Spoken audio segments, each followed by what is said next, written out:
May mga tao didto nga nagtuo nga sila lagyod ang matarong o gitamay nila ang uban. Busa gisultihan sila ni Jesus na ining sambingay.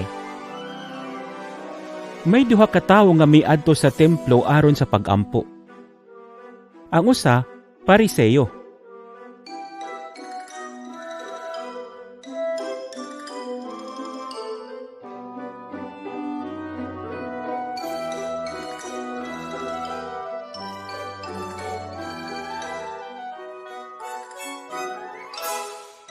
Ug ang usa maniningil og buwis.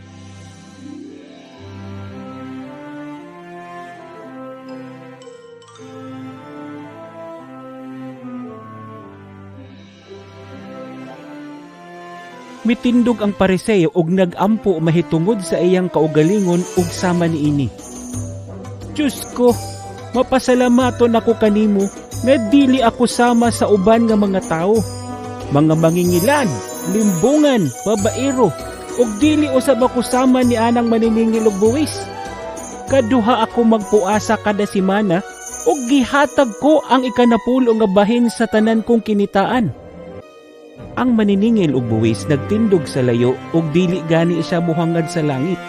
Hinuon, gipukpok niya ang iyang dughan sa paghinulsol ug miingon, Diyos ko, kaluoy ako nga usa ka makasasala.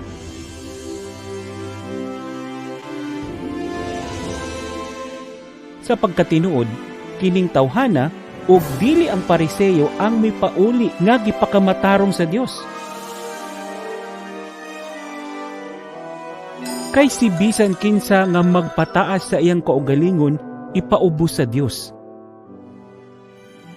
Apan, ang magpaubos sa iyang kaugalingon, ipataas.